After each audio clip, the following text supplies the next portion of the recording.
Yes, yes. How's everybody doing? Good event so far, right? Beautiful, beautiful scenery. So listen, I recently went to the Maldives. Who's been? Beautiful. Pristine beaches, clear waters, absolute luxury, right? And one evening, I was sipping on my glass of brut watching the sunset, and I struck up a really interesting conversation with a member of staff. The gentleman told me that the owner of the island was in fact a Malaysian billionaire who had injected $600 million into this beautiful island. As I started to dig a little bit deeper, I started to reveal that in fact, the owner had leased not the island, but a lagoon. In other words, a piece of the Indian Ocean. He then developed 4 islands, one of which he kept for his own luxury hotel brand. Islands number 2 and 3, he leased on to the Ritz-Carlton. Check it out if you get a chance later. Unbelievable. So Island 2, Ritz-Carlton tourist. Island 3, Ritz-Carlton staff. And Island 4, he's currently developing and looking for his tenant. I've inquired.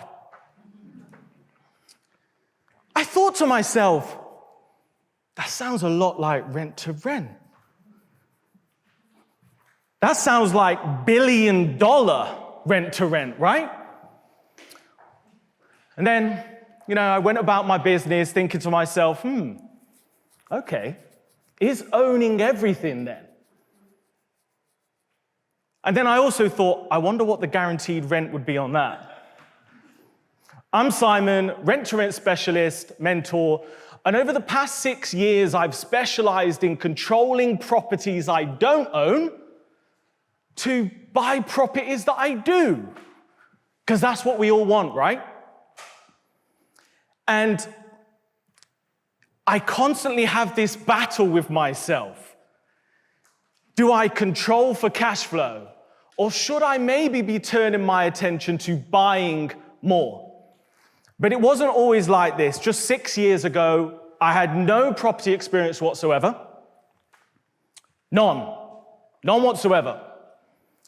And I was actually in the music industry. And in the music industry, I had 2 forms of income. Income stream number 1 was doing gigs. So I used to MC in the dubstep and drum and bass scene and exchange my time for money. I do a gig, I get paid. Then COVID happened. All gigs cancelled. The second income stream was songwriting. So my idea was sound. If I write songs for other people, I would get the publishing royalties whilst I'm earning in my sleep. But sadly, I didn't write a Christmas anthem. And it was tough because every quarter I would run to the front door, I'd look at my royalty check. This one year, I was lucky enough to actually be invited to LA to write with Britney Spears. So I was in Britney's mansion writing songs. I thought, this has got to be it. Got 2 songs on the album. One of the songs was chosen for the soundtrack of Fragrance. I thought, this is it. Went to the publishing check. Nah, I can't feed my family with this. So I decided, after 10 years in the music industry, I'm just going to get a good, proper, stable job. And long story short, I did interview 1. It went great. I was invited to interview 2. And lo and behold, I got into this interview, they gave me this backpack to put on my back, they had me on a bus traveling through Nottingham, and then they had me stationed outside of a co-op selling life insurance in the freezing cold. Right there and then I knew I needed to make a change, okay? I knew I needed to do something. But the first property, well, actually, if I really go into the story, I went to one of those free property courses. I did run to the back of the room with a credit card that I only got to fund my wedding. And long story short, I decided I was going to buy a property for £87,000, which was great. But it took 9 months. I was making 600 quid a month. And then obviously I ran out of money, right? I was waiting for the refinance. You know how it goes. I'd had to lend quite a lot in order to do that. So I came across this little strategy called rent to rent.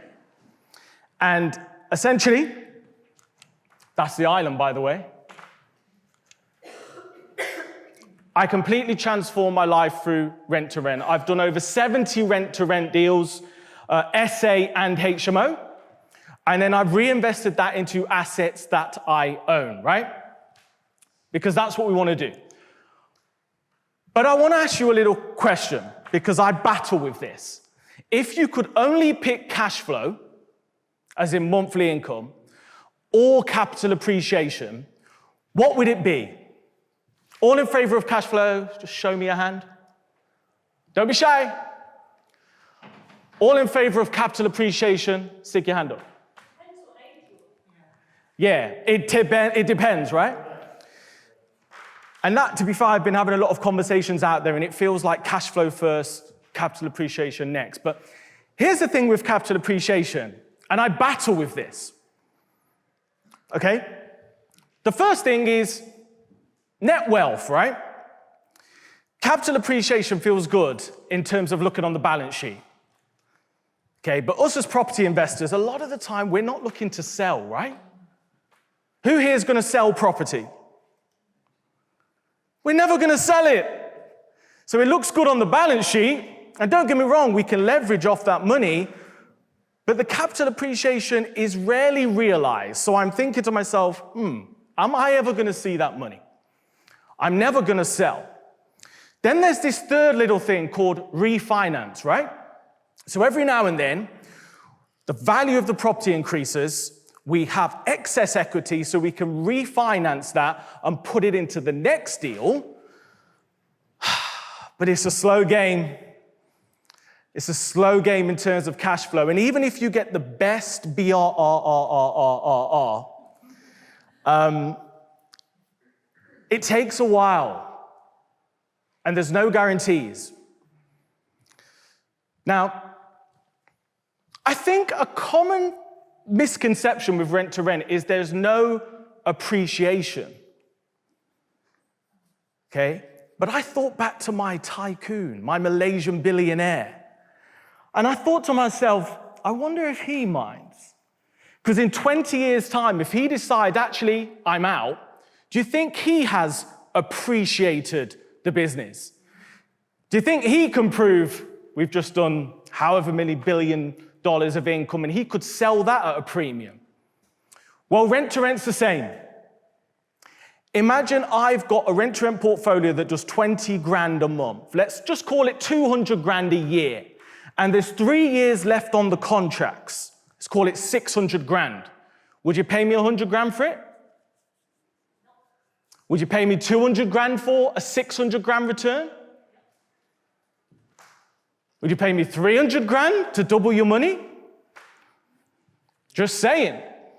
And that's exactly what I've done a bit of. I've realized that these contracts have value, and they are a saleable and scalable business.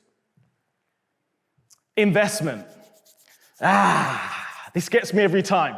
I've got a rent-to-rent deal. I'm 4 years in. The landlord wants to sell. Okay? But I've got another year or two on the agreement. I think it's 2 years left on it. Now, it's already operating as a HMO. I have no more investment. It makes about £800 a month. Okay? Or I can buy it. I'm going to need 100 grand, and I'm probably going to make about the same with interest rates at the moment. So, if I do nothing, I'm making £900 a month. And then I've got to put 90 grand in then to make the same £900, but I own it. It's tough to justify, man. So, in terms of capital, let's take 2 properties. Both make £1,000 a month, right? This is the actual real-life case study that I was talking to an investor about last week. £600,000 purchase price. Remember, there's two houses. Let's just pretend they're next door to one another. £600,000. You would need a whopping £197,000 to buy the property. Okay, so 25% stamp duty, 25% deposit. Stamp duty is actually 35.5. Legal's £2,000. Setup costs £10,000. As a rent-to-rent, there's no deposit. You ain't buying it. There's no stamp duty, it's just £10,000. So I start to think to myself, do I want one property I own or 20 properties? It's £1,000 cash flow versus £20,000. And I struggle with that. I really do. Because I don't know if I'm ever selling. And I don't know if I'm ever really going to realize that capital appreciation. Now, I know what you're thinking. We use OPM. It's not our money. But we're still investors, right? We still want the maximum return for our money. And most of us want to live today, not in 25 years. Let's talk a little bit about risk.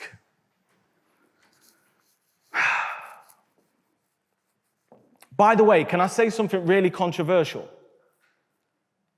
Can I say something really controversial? I'm all for JVing with my wife. I'm all for JVing, but you know what? One thing I've realized through doing property management, through rent-to-rent, through business and through life, is the less variables and the less people, the simpler life is. I hate the idea of having 50 JV partners right now. I'm just saying. So I've always wanted to reinvest in assets I own, and ideally, at least until I've secured my freedom, I JV with my wife. But let's talk a little bit about debt. There's good debt and there's bad debt, right? But there's still debt.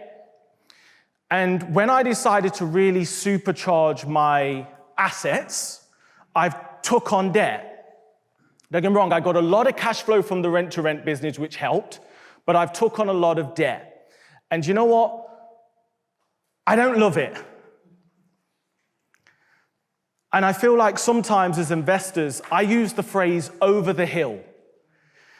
And over the hill is a date when you feel like you're going to refinance that, you're going to sell that one, this is going to happen, and you're going to do that, and you're just going to clear the debt for a minute, right? Who can relate to that?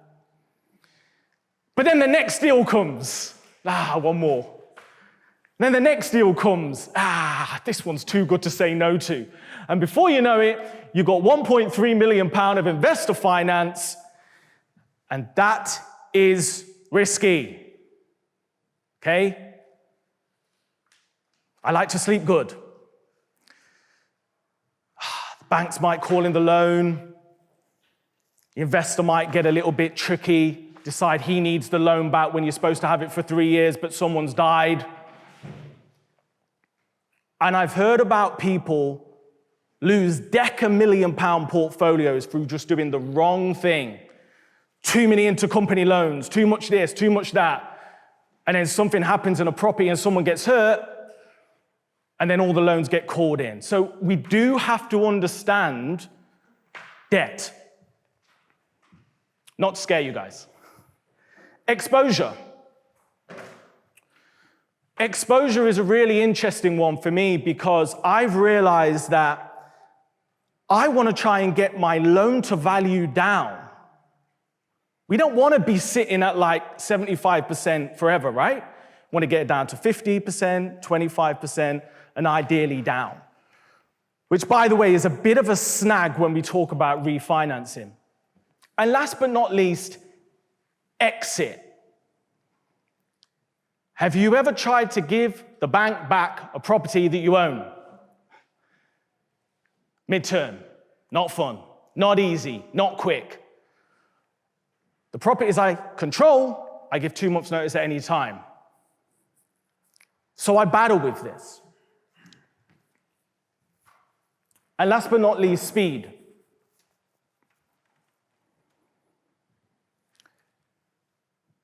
I've basically been buying 2 to 3 properties per year for the last 3 years. And as I say, sometimes it's really great, it's really smooth, we're building long-term legacy wealth, and that's good. But I recently, or it should be recently, but 2.5 years ago, I decided to put my big boots on, and I decided to do a bigger development. Purchase price, 450,000, build, 400,000, GDV, 1.2 million. 3 planning applications later, restrictive covenants, neighbors who are crazy, constant planning battles, and just a builder went bankrupt halfway through the build with 80 grand of our money. Ring any bells? Oh, man. I speak to investors, and if you're not careful, you can build your portfolio to 10, 20, 30 and be poorer than ever. Because all the money gets reinvested. So when it comes to cash flow, rent-to-rent has been a real savior for me because it's allowed me to do things fast. I can source a deal today and almost literally cash flow it tomorrow. Scale. Ah, man. Year 1, I did 20 rent-to-rent deals. 20 grand a month. Call it 15.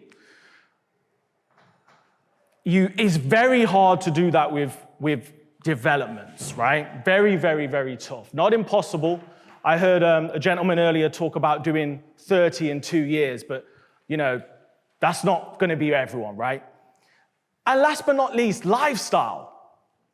Who has the lifestyle they want today? Stick your hand up if you have the lifestyle you want. The ideal lifestyle that you want.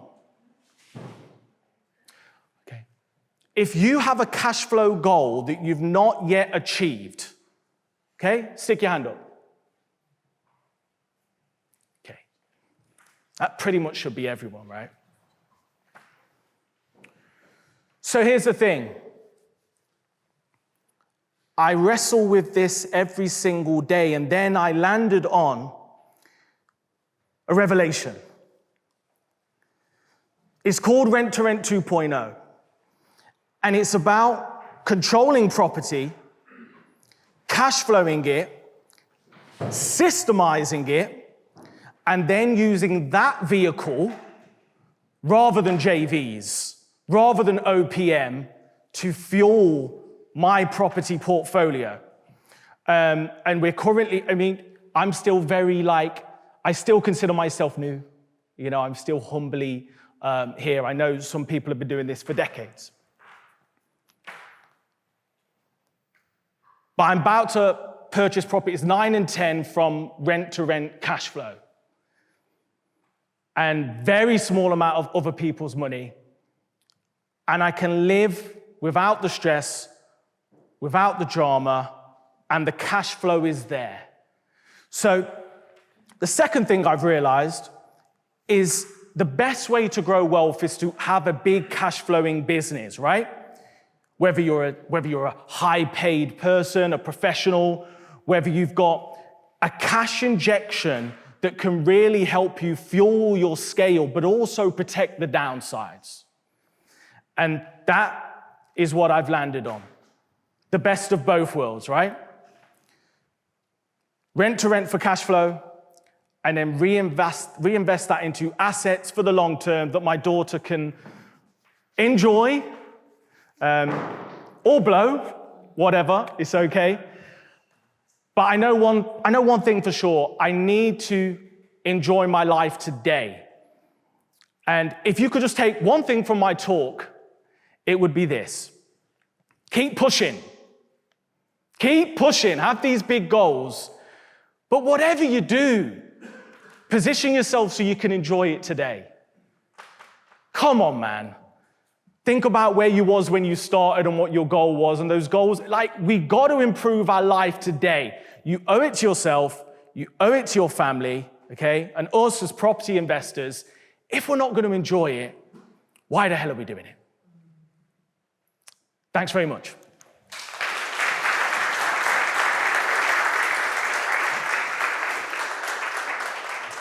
So, some of my thoughts were controversial, so apparently I've got a few minutes if anybody has any questions. No, I just said apparently I've got a few minutes left, so if you have any questions, I know some of my thoughts were slightly disruptive. I found it actually fascinating and honest. Okay, that's good feedback. You know, pie in the sky, this is what everybody can do in 5 years, all the rest of it. No, appreciate it. Thank you very much. How do you manage the quality of the property? Because I've done a few restaurants in the past when I first started out, and that was that balance of wanting to deliver a high quality product, but then obviously there's only so much you can invest into the property. Yeah, so did everybody hear that?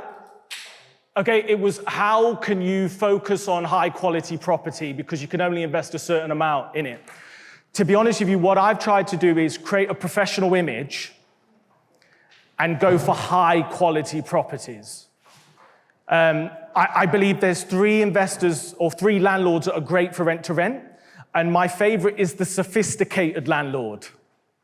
This is the landlord that is not tired, is not hard up, is not particularly motivated. They buy property cash, and they've got big businesses, and they just want 5, 7, 8% every month. And they buy a lot of new builds. I go there on the day, I collect the keys at completion, and it's really helped us supercharge our cash flow. Do you stick to one area? Yes, largely. I stick to Derby / Nottingham. And I feel like you can go beyond.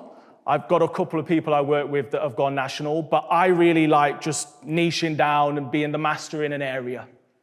Plus, I'm really lucky because Derby has the biggest per capita earning outside of London, and we have the Rolls-Royce headquarters. Shout out to Sean at the back. Yes, my bro.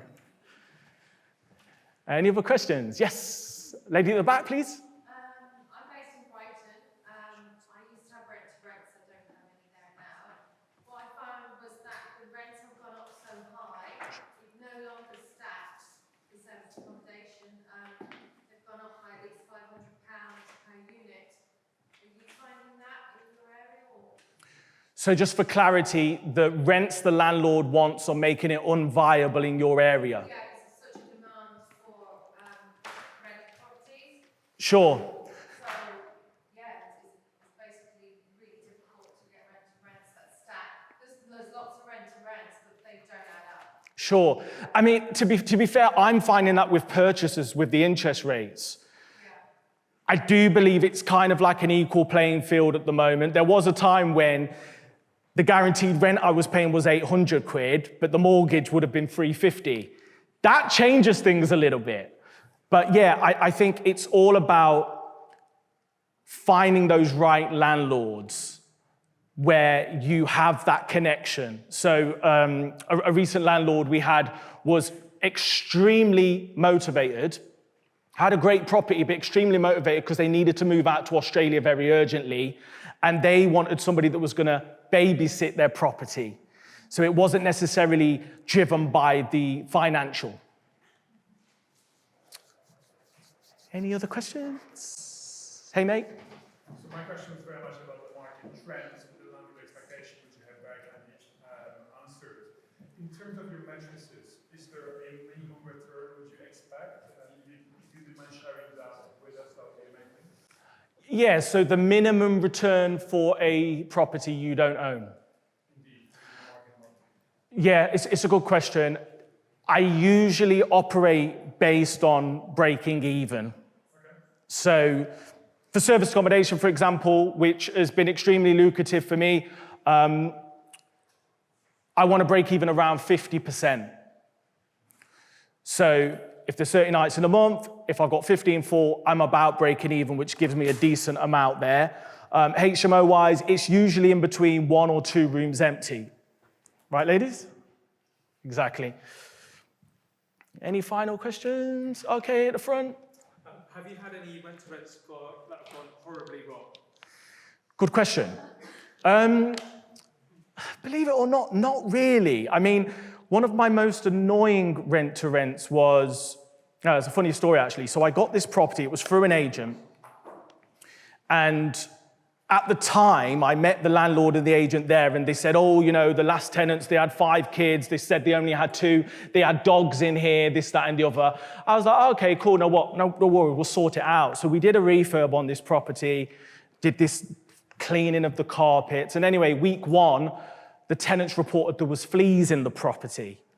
So I went back to the landlord and said, oh, yeah, you know that dog, I think it's given the house fleas. She said, oh, no, that won't be us. That'd be your tenants.